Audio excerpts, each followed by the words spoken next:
Oh, proses kak masang oil seal MOSFET flywheel. Tahu ya udah bisa. Ya, tahu ya. Tahu dia buat empo oil seal. Tahu timing basic lah. Udah beli seset. Oke lah. Udah sumpo. Udah tahu guys. Udah masang situ tahu. Kita masang timing bell, oil seal. Oke. Dia tahu kita kak kio.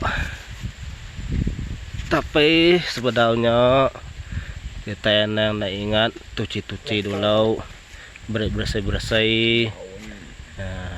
Cuci bersih dulu lah kena minyak bensin. Udah cuci bersih baru nyamai kita masang ya. Kita masang ya, kena minyak pelinci ya kok ngambil licin ya, anda nggak serut ya licin ya nyamai ya wai.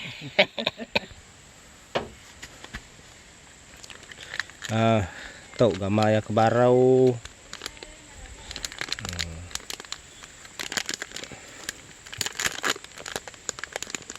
Tuh gambar ya ke barau mana banyak barau. Tuh ya kelama daripada gambar. Dah gak kering dah dia cun dah. Oh boleh patut necun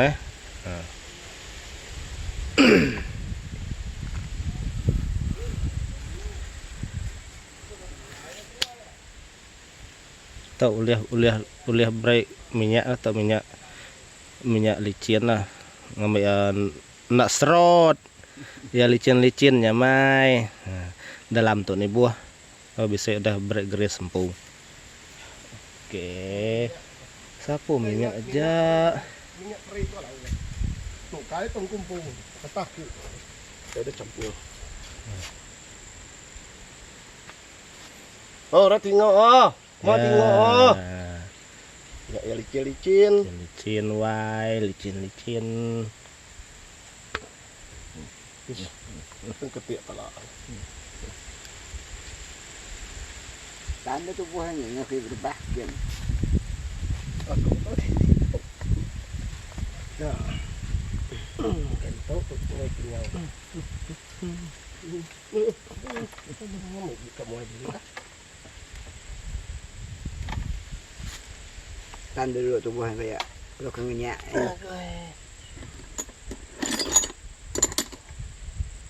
pangkuang kak yang pangkuang belum kuliah ya pangkuang ini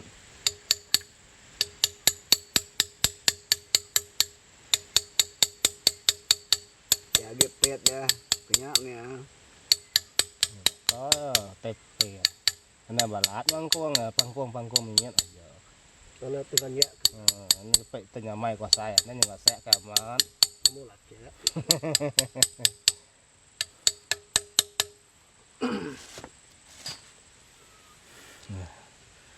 kalau mau tahu lihat hanya dilapis kena kita mangkuang ya.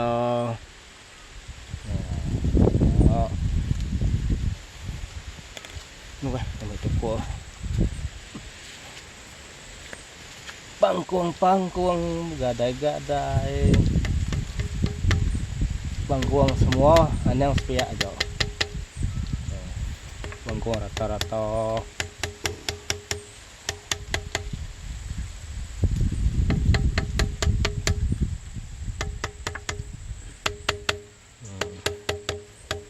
ana balat pangkuang slow instead day mau di bro gadai pangkuang gadai bro sekali aja mudah teh oke kenyal ya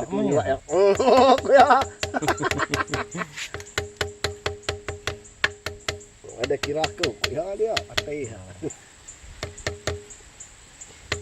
puah ya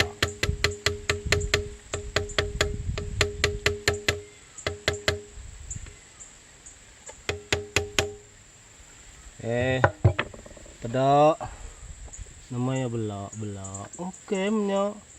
Nah. Oke. Oke, selesai spie. Kita udah ucia dah. Nah, oke.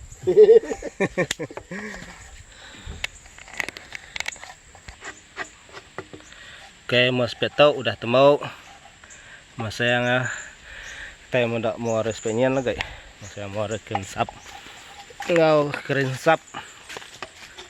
Kensap seal, ngau kensap. Nah, dia baru kita mas yang timibel. Nya rempu ya. Nah, tuki-tuki ya tay gagak empunya dia. Nya. Pandai ya.